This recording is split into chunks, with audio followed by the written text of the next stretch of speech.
Hello everyone, good morning all of you. So today we are going to start the new lesson which is conservation of plants and animals. Okay. So student conservation means protect करना, बचाना, save करना किसे plant और animals को. So इस lesson में सबसे first point है deforestation and it's causes. Okay. So first of all what is deforestation. Deforestation means क्या होता है. Deforestation means clearing of forest. मतलब फॉरेस्ट को क्या करना, क्लियरिंग, साफ करना, मतलब फॉरेस्ट को कट करना, वहाँ पे जो पेड़ है उसे कट करना. And using that land for other purposes. Okay. Forest को क्लियरिंग करना और उसकी जो लैंड है उसे किसी दूसरे पर्पज़ के लिए यूज़ करना, उसे कहते हैं deforestation. Okay. So students, trees in the forest are cut for various purposes. अभी जो फॉरेस्ट में जो ट्री है उसे क्यों कट किया जाता है, for various purposes. For example producing land for cultivation.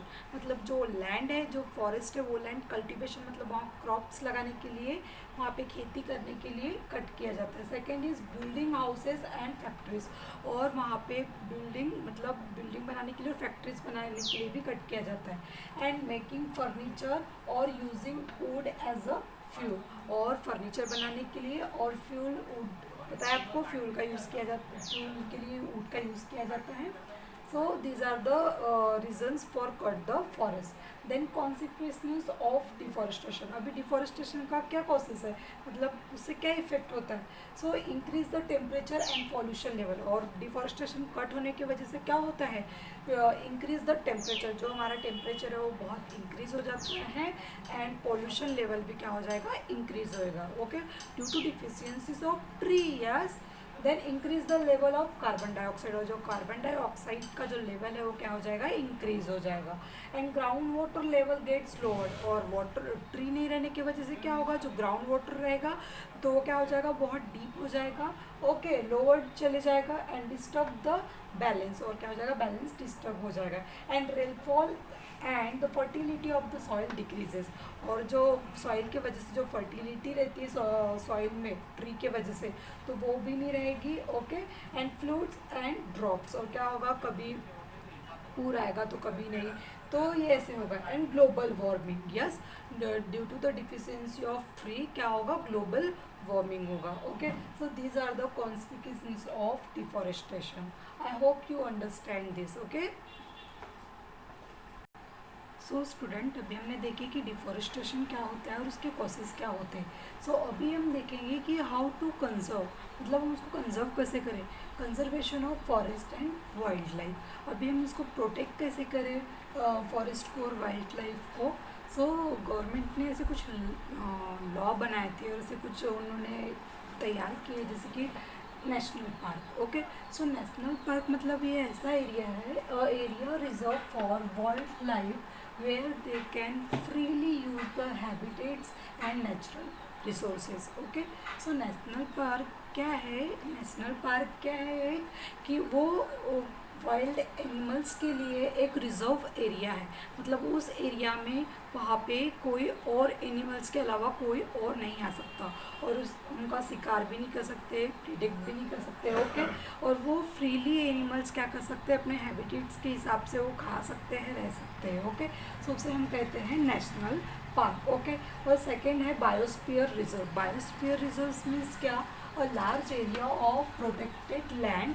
एक बहुत बड़ा एरिया होता है बायोस्फीयर रिजर्व, मतलब protected land for conservation of wild life. Protect करने के लिए, वाइल्ड लाइफ को प्रोटेक्ट करने के लिए बहुत बड़ा क्या रहता है, एरिया रहता है. Plants and animal resources. और वहाँ पे बहुत सारे प्लांट्स रहते हैं, एनिमल्स रिसोर्सेज रहते हैं. And traditional life of the tribals living in the area.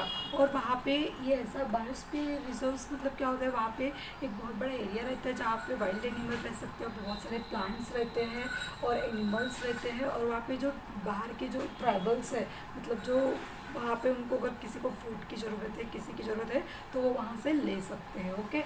उस एरिया को कहते हैं biosphere reserve. Okay. Then flora and fauna. Okay. तो फ्लोरा एंड फूना क्या होता है, फ्लोरा मीन्स प्लांट्स, मतलब क्या होता है फ्लोरा, एंड एनिमल्स मीन्स क्या होता है फूना.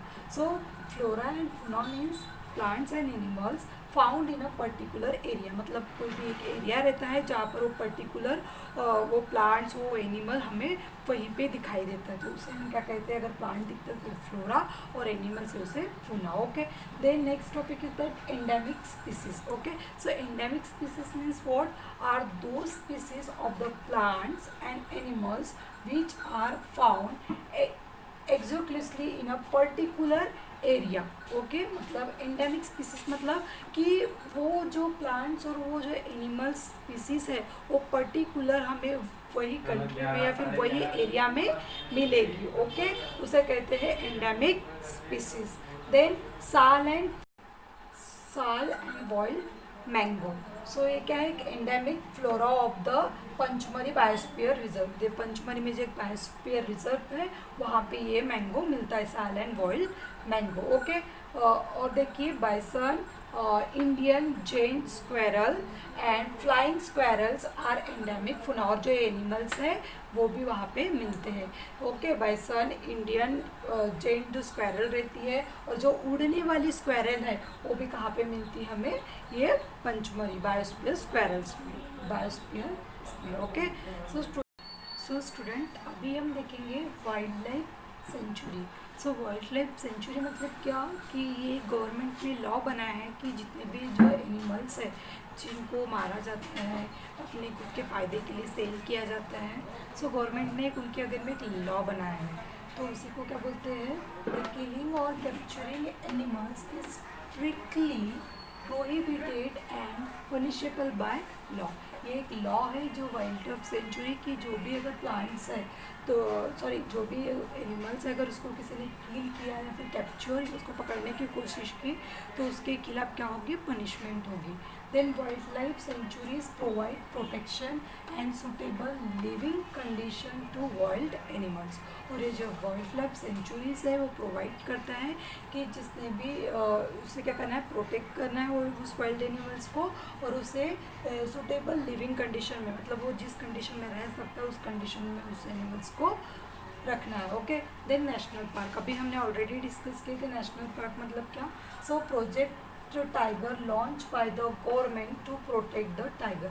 सो ये जो है जो टाइगर है, आपको पता है कि टाइगर अभी बहुत कम है क्योंकि उसका बहुत क्या होता था, मतलब उसको बहुत मारा जाता था, किल किया जाता था. सो गवर्नमेंट ने एक प्रोजेक्ट बनाया कि project tiger launch by the government means protect the tiger, मतलब टाइगर को क्या करना है, सेव करना है. तो survival and maintenance of the tiger population, मतलब टाइगर पॉपुलेशन को क्या करना है, जिंदा रखना है, उसे बचाना है. In all national parks human activities such as grazing, poaching, hunting, capturing of animals are not allowed. और ये जो नेशनल पार्क है, कोई भी नेशनल पार्क में ये सब अलाउड नहीं होगा. किसी का शिकार नहीं कर सकते, किसी को हम मार नहीं सकते, किसी को हम हंटिंग नहीं कर सकते, किसी को पकड़ नहीं सकते. सो ये जो भी एक्टिविटी है ये ह्यूमन की अलाउड नहीं है नेशनल पार्क में. Okay, then ecosystem is made up of all the plants, animals and micro organisms. Okay, so ecosystem क्या है, is made up of, ecosystem मतलब किससे बना हुआ है, प्लांट से, एनिमल से एंड माइक्रो ऑर्गेनिज्म से. ठीक है, in an area along with non living organism. Non living organism मतलब क्या, कंपोनेंट मतलब क्लाइमेट, सॉइल, रिवर, डेल्टास मतलब एटमॉस्फियर हो गया हमारा, सॉइल हो गया, रिवर हो गया, तो इसे हम क्या कहते हैं, एक ecosystem. Okay, then next topic है रेड डाटा बुक. अभी रेड मतलब क्या होता है, रेड मतलब क्या, डेंजर. मतलब रेड डाटा बुक मतलब वो ऐसी बुक रहेगी जहाँ पे sources of book which keep a record of all the endangered animals and plants. तो रेड डाटा बुक ऐसी रहेगी जहाँ पे हम क्या नोट करेंगे, जितने भी क्या रिकॉर्ड करेंगे, हम जितने भी इंडेंजर्ड एनिमल्स है और प्लांट उसको हम रिकॉर्ड करेंगे. तो उसके लिए गवर्नमेंट ने एक अलग सेपरेट ऑर्गेनाइजेशन रखे हैं. Okay, so student I hope you understand this wild life sanctuary, national parks and red data book. Okay student, अभी हम पढ़ते हैं migration. Migration means migratory birds fly to far away area every year during a particular time because of climate change. Yes, migration मतलब क्या होना, एक जगह से दूसरे जगह जाना, यस, उसे कहते हैं माइग्रेशन। सो माइग्रेटरी बर्ड्स मतलब क्या, कि जो माइग्रेटरी बर्ड्स होती है वो फ्लाई करती है in every year far away. क्यों? क्योंकि वो क्लाइमेट चेंज होने की वजह से वो वहाँ अडॉप्ट नहीं हो सकती, इस वजह से वो क्या करती है, वो पर्टिकुलर एरिया को छोड़ के किसी दूसरे एरिया में जाती है, okay, because of climate change. Okay, for examples कौन, सिबेरियन क्रेन जो होती है वो भी चेंज करती है। देन ग्रेटर फ्लेमिंगो, ओके, जो ये बर्ड्स होती है तो वो भी क्या करती है, अपना माइग्रेशन करती है, ओके, माइग्रेट करती है। Then they fly for laying egg, और वो एक जगह से दूसरी जगह भी क्यों जाते हैं, for laying egg, okay.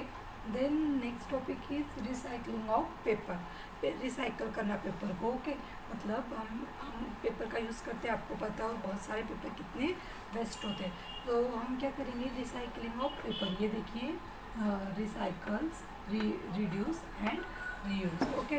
So first of all save and reuse paper, हमें क्या करना चाहिए, पेपर को बचा के यूज़ करना चाहिए, और उसको जो रीयूज़ करना चाहिए, फिर से यूज़ करना चाहिए, यूज़ किए वाला पेपर है, एंड रिसाइकल इट, और उसे हमें फिर से रिसाइकल करना चाहिए। Save energy and water needed for manufacture of paper, और हमें जो एनर्जी लगती है और जो भी हमें वाटर लगता है किसे बनाने के लिए, फॉर मैन्युफैक्चरिंग पेपर, तो हमें उसको भी क्या करना है, सेव करना है। Then amount of harmful chemicals used in paper making will be reduced, और जो पेपर बनाते समय हमें केमिकल का यूज़ किया जाता है उसे भी हमें क्या करना चाहिए, रिड्यूस करना चाहिए, okay. So this is about recycling of paper. Then last topic is that reforestation, okay. हमने पढ़े थे कि डिफॉरेस्टेशन, डिफॉरेस्टेशन मतलब क्या होता है, कटिंग ऑफ प्लांट, और रिफॉरेस्टेशन मतलब क्या होता है, restocking of the destroyed forest by planting new trees.